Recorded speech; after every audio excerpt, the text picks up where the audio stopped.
You think morality protects you, it brands you prey.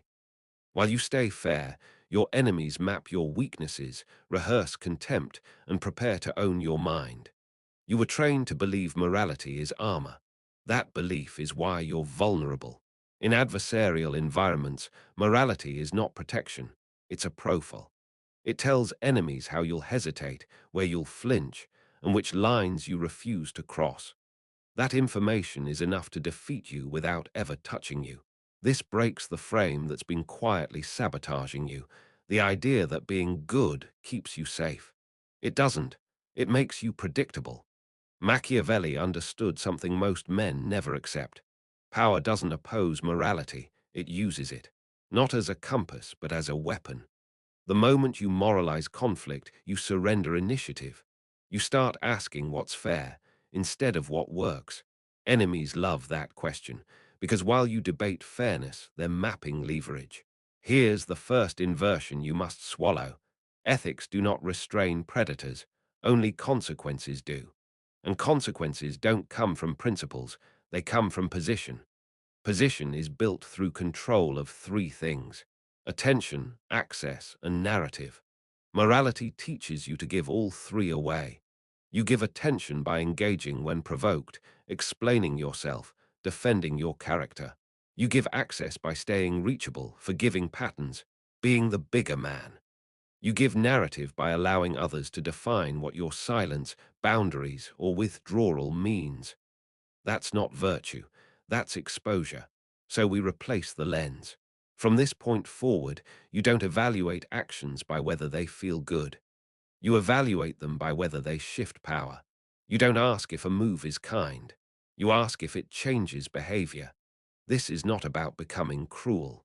Cruelty is emotional and sloppy. Strategists don't indulge emotion, they manage outcomes. Machiavellian power begins when you stop confusing intent with effect.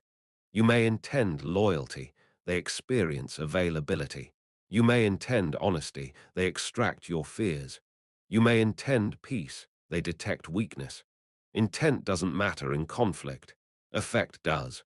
The moral frame teaches you to telegraph intent.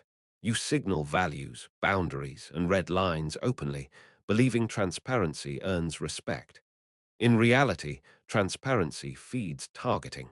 Once someone knows what you won't do, they know exactly what to do to you.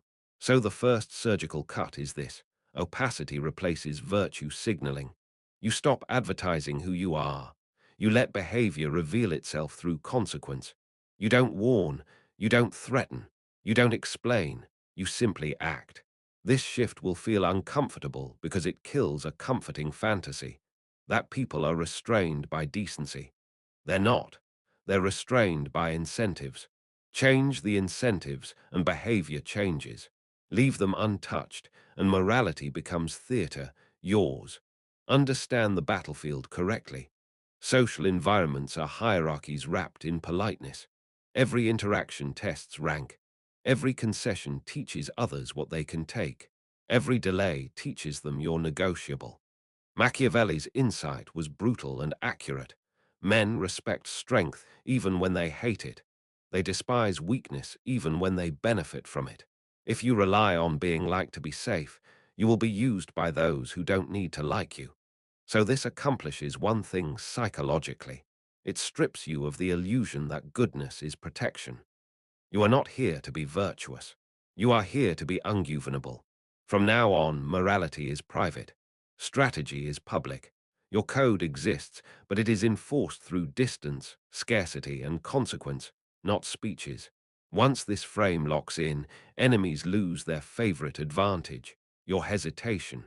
And without your hesitation, their confidence collapses. That's the first rupture.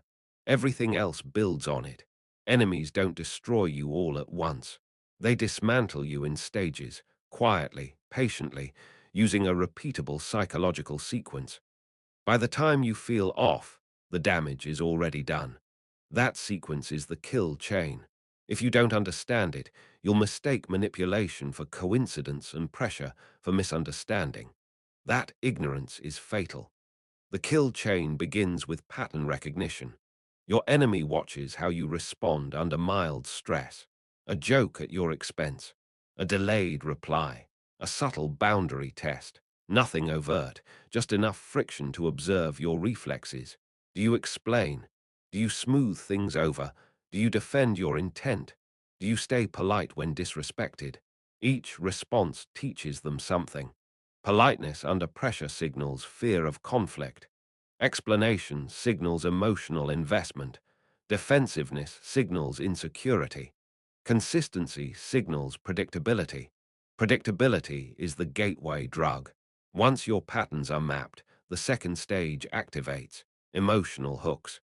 They introduce controlled irritants, small slights, ambiguous behavior, intermittent approval. Not enough to trigger confrontation, just enough to pull your attention off center. You start thinking about them when you're alone, replaying conversations, drafting responses in your head. That's not attachment, that's occupation. When someone occupies your mental space, they own tempo. They decide when you react, when you wait, when you doubt yourself. The battlefield moves into your head, and you brought it there voluntarily. Stage 3 is meaning manipulation. Now that they have your attention, they rewrite context. They frame their behavior as accidental, your reaction as excessive. They introduce moral language, fair, kind, overreacting, misunderstanding. This is where morally trained men collapse. Because you don't want to be unfair. You don't want to be that guy. So you accept the frame, even when your instincts say something's wrong. The moment you accept their frame, you lose authority over reality. Stage 4 is isolation through doubt. They don't cut you off from others directly. That would be obvious. Instead, they make you doubt yourself. Maybe I'm too sensitive. Maybe I misread that. Maybe I should give them the benefit of the doubt. Now you self-censor. You hesitate to assert boundaries because you're unsure if you're justified. You delay action waiting for clarity that will never come. Indecision is paralysis. Paralysis is domination. Stage 5 is reactive conditioning. They provoke. You respond, they withdraw. You chase clarity, they offer relief. You relax. This intermittent reinforcement trains you like an animal. Your nervous system becomes dependent on resolution they control. You're no longer acting, you're reacting. And reactive men don't lead, they get steered. The final stage is mental ownership. At this point, they don't need to attack you. You attack yourself for them. You rationalize their behavior, anticipate their moods, and adjust yourself to avoid friction. That's the end state. Not rage, not chaos. Compliance. Machiavelli warned that the most effective domination is invisible. The subject believes he is choosing, when in fact his choices have been engineered. So the psychological kill chain is not about cruelty, it's about sequence. Observe, hook, frame, doubt, condition, own. Once you see this sequence, you stop asking, "Why do I feel like this?" and start asking the correct question, "Where in the chain am I?" Because awareness breaks the chain. And once the chain is broken, the enemy loses the one advantage they rely on most: your unexamined reactions. That's the shift this video creates. You stop personalizing pressure and start diagnosing structure. From here on, behavior becomes data, emotion becomes irrelevant, and the game becomes visible. Once you understand the kill chain, the fog lifts, but recognition alone isn't enough. Predators don't look the same, they don't speak the same, they don't use the same tactics. What unites them is function, not personality. This video gives you the map. 7 recurring archetypes that appear wherever power, status, or resources are in play. You don't fight what you can't classify. This one tests your emotional perimeter. Sarcasm disguised as humor. Jokes that land sideways. Public disrespect followed by private denial. The provoker's goal isn't conflict, it's reaction. If you react emotionally, they log you as unstable. If you explain, they log you as insecure. If you laugh it off, they log you as safe to escalate. The provoker feeds on moral restraint. They rely on your desire to seem calm, fair, and likable. Once they confirm you won't impose consequences, contempt begins. The leech drains without attacking. They need your time, your energy, your validation, your problem solving. They present as harmless, grateful, even loyal, but they never reciprocate at equal cost. Their tactic is normalization. If they can make extraction feel routine, you'll never notice the imbalance until you're exhausted and resentful.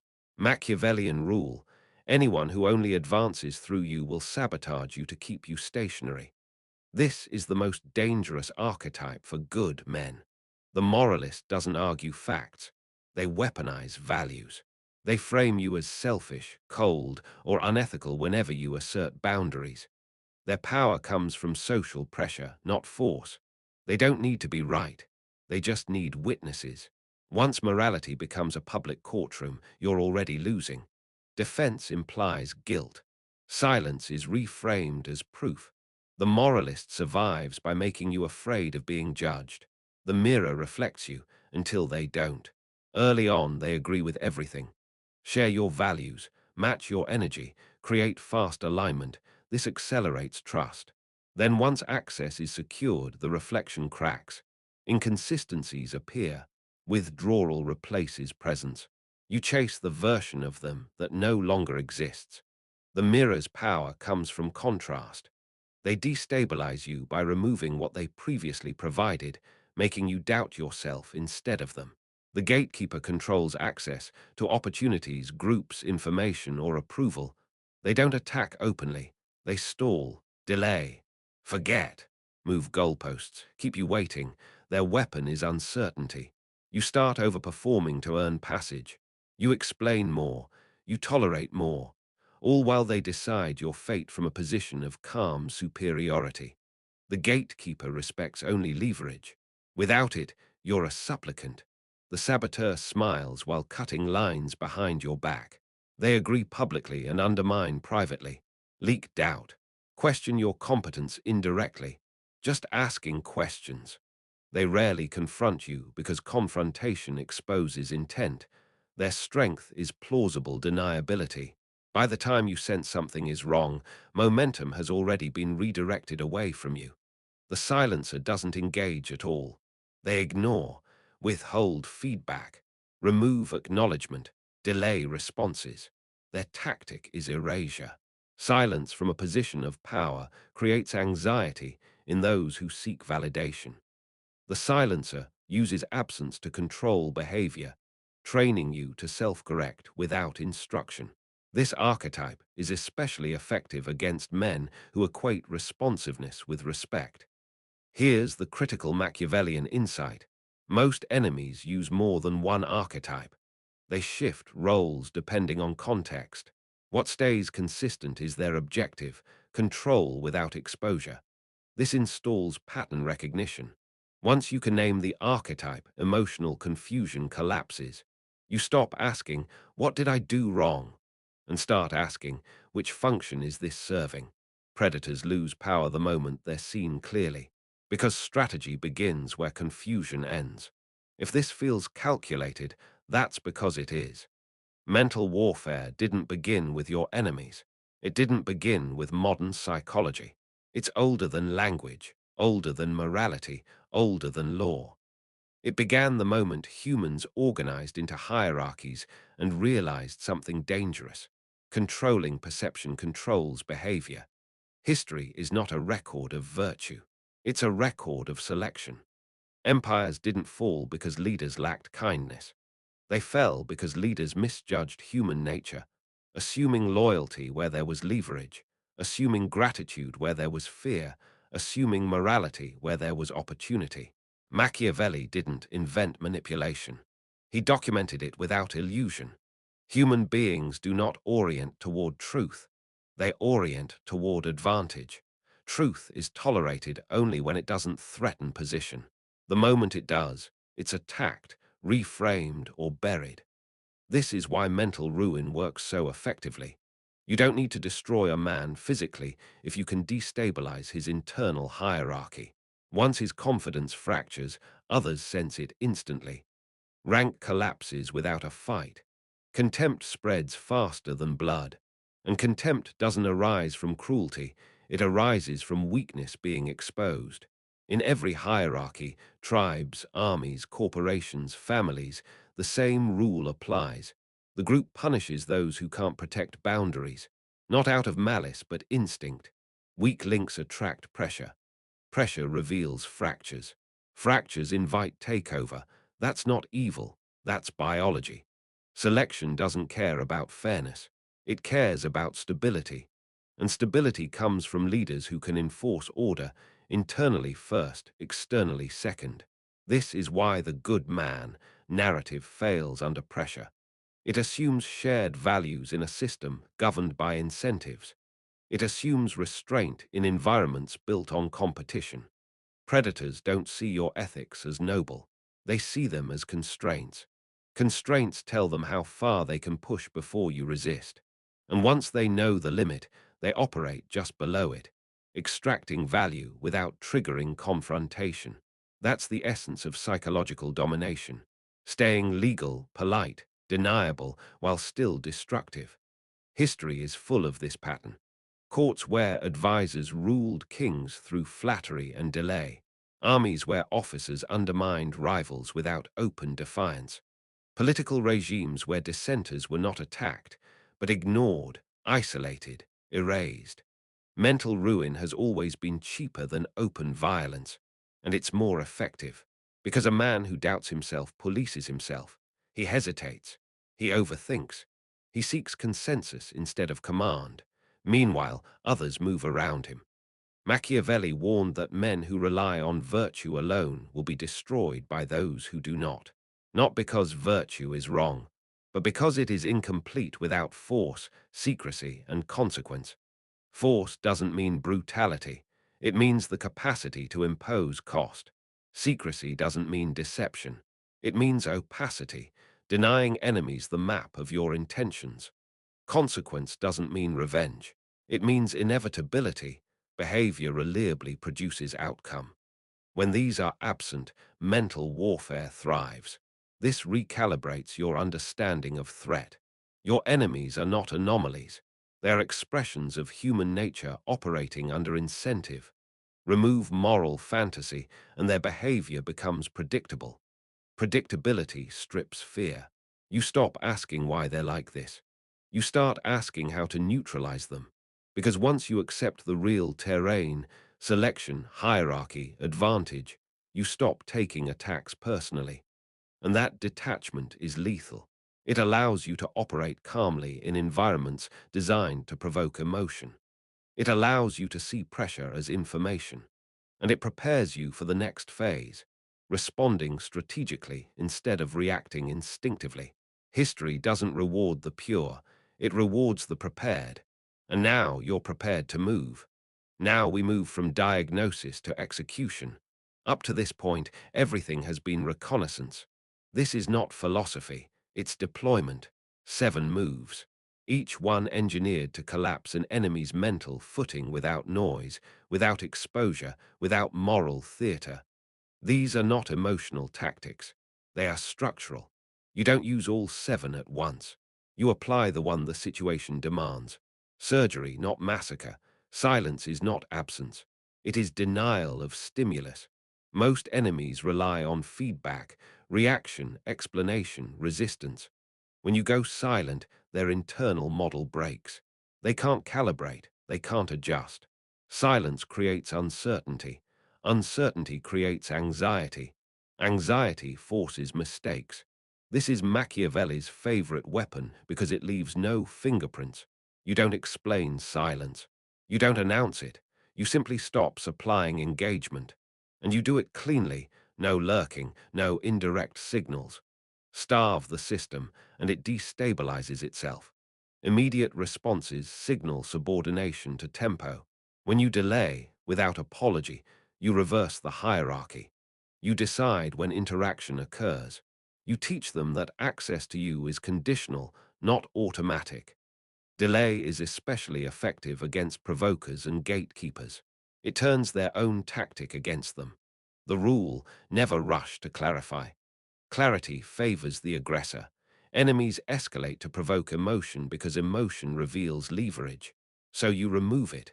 Flat tone, minimal words, no visible irritation, no warmth, no cold performance, just neutrality.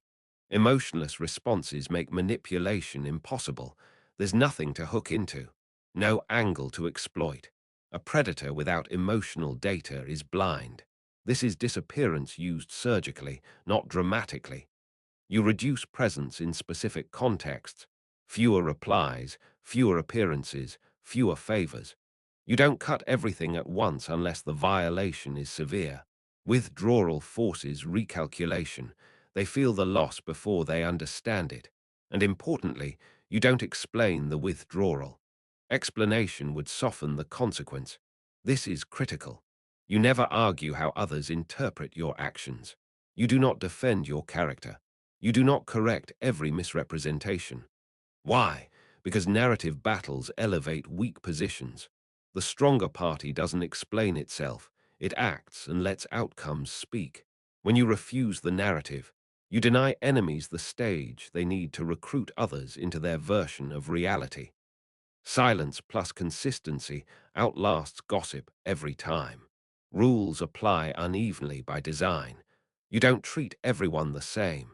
You treat them according to behavior and value.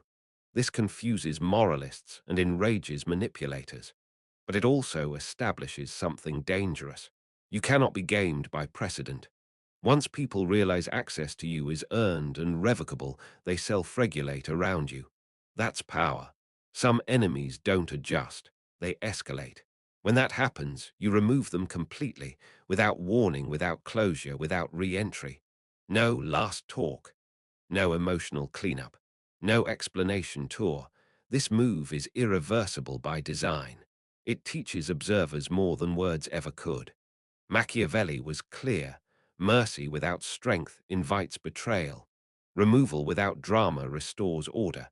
Here's the discipline most men lack. You must apply these moves without resentment. Resentment leaks. It exposes motive. It weakens execution. You are not punishing. You are selecting. These 7 moves ruin enemies mentally because they attack the one thing predators rely on: control over perception, tempo, and reaction. Remove those and their confidence collapses. They become reactive. You become opaque. That asymmetry is dominance. These moves won't work if the old version of you is still alive. That version leaks. It hesitates. It explains. It seeks symmetry. It wants to be understood more than it wants to be unassailable. And as long as that identity exists, enemies will sense it, like blood in water. So this is not about tactics. It's about identity execution. The man who is mentally ruined by enemies shares one fatal trait. He is accessible. Accessible emotionally. Accessible psychologically. Accessible narratively. He can be read. Machiavelli warned that a prince who can be easily understood can be easily manipulated. Transparency is not virtue in hostile environments. It is a vulnerability. So the first thing that dies is the identity that needs to be known. Explaining is submission disguised as fairness. You explain because you want alignment. You want peace. You want to be seen as reasonable. But every explanation gives enemies data, your fears, your values, your thresholds. From now on, explanations are liabilities. Decisions stand without justification. Boundaries exist without defense. Silence replaces clarification. You don't owe clarity to those who exploit ambiguity. The old you reacts first and thinks later. That reaction gives enemies timing. They learn what provokes you, what wounds you, what forces urgency. Once they control your tempo, they control you. So emotional immediacy dies. You slow everything down. You respond when you choose. You act after observation, not impulse. Emotion becomes internal, not expressive. This is not numbness. It's containment. Contained men are unreadable. Unreadable men are dangerous. Fairness feels noble. It is not neutral. Fairness assumes equal intent. Enemies don't operate on equal intent. They operate on advantage. When you insist on fairness, you handicap yourself while they play asymmetrically. They bend rules. You uphold them. They win. So fairness is replaced with calibration. People are treated based on behavior, not principle. Access is scaled. Consequences are uneven. Mercy is strategic, not reflexive. That shift alone terrifies manipulators. Closure is emotional dependency, wearing intellectual clothing. You want the final conversation so you can feel resolved, understood, complete. Enemies use that desire to pull you back in, reopen negotiations, regain leverage. The sovereign does not need closure. He closes. Actions end things. Silence seals them. Distance finalizes them. No last words. No emotional accounting. When you don't need closure, you become unpullable. Now the replacement is installed. This identity operates on three laws: opacity over expression, you reveal nothing unnecessary; consequence over conversation, behavior meets outcome immediately; selection over loyalty, people remain only while aligned. This man is calm, not because he is peaceful, but because nothing external governs him. He doesn't threaten. He doesn't explain. He doesn't perform dominance. He simply becomes costly to disrespect. That is the Machiavellian identity. And here is the final truth of this. Once the old identity is dead, enemies don't need to be ruined. They disqualify themselves. They grow impatient. They escalate. They expose intent. And you remove them cleanly. Because the strongest position is not revenge. It is being untouchable. This is where most men fail. Not because they lack intelligence, but because they lack restraint. Power is intoxicating. The moment you feel enemies destabilize, hesitate, or collapse internally, a temptation appears. To enjoy it, to press harder, to perform dominance. That impulse is weakness in a different costume. Machiavellian power is not about humiliation. It's about position. The moment you seek emotional payoff from another's suffering, you hand control back to your ego, and ego is exploitable. So here is the final warning. These moves are not toys. Use them incorrectly, and you won't ruin enemies. You'll expose yourself. The fastest way to lose authority is to look like you're trying to dominate. True power never announces itself. It simply alters the environment until resistance becomes irrational. If you apply these strategies with anger, you'll leak motive. If you apply them with pride, you'll overextend. If you apply them to impress, you'll create witnesses, and witnesses create counter-coalitions. Machiavelli was explicit. A prince must appear controlled even when he is ruthless. Perception is terrain. Once the terrain turns against you, no tactic saves you. So understand this clearly. Mental ruin is a side effect, not the objective. The objective is sovereignty. Sovereignty means your emotions are not governed externally. Your attention is not harvested. Your presence is not assumed. Your absence is felt, but never explained. When you reach that position, enemies unravel on their own. They grow reckless trying to provoke you. They overplay narratives that no longer land. They expose themselves chasing relevance. You don't strike them. You let gravity do the work. There is also a cost most men aren't willing to pay, and that's why they should never touch this path. You will lose people, not enemies, people. Those who benefited from your accessibility will resent your withdrawal. Those who thrived on your predictability will call you cold. Those who exploited your patience will label you dangerous. That's not backlash. That's filtration. Power selects. It does not include. So if you're looking for approval, community applause, or moral validation, leave now. This is not for you. But if you're prepared to be misunderstood without correction, if you're prepared to be disliked without explanation, if you're prepared to walk away without final words, then you're ready to operate above the emotional economy that ruins most men. Here is the final Machiavellian rule that seals everything you've learned. Never ruin an enemy who can still teach you something.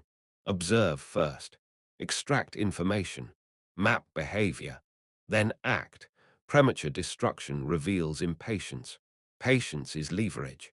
When you do remove someone, do it so completely that there is no aftermath to manage, no open loops, no lingering narratives, no emotional debris. Clean exits are the signature of sovereign men. And understand this. Once you internalize these principles, you won't need to think about ruining enemies. You'll stop attracting them. Because predators hunt availability, reactivity, and exposure. When those disappear, so do they. This is the final filter. If you apply this with discipline, you won't feel powerful.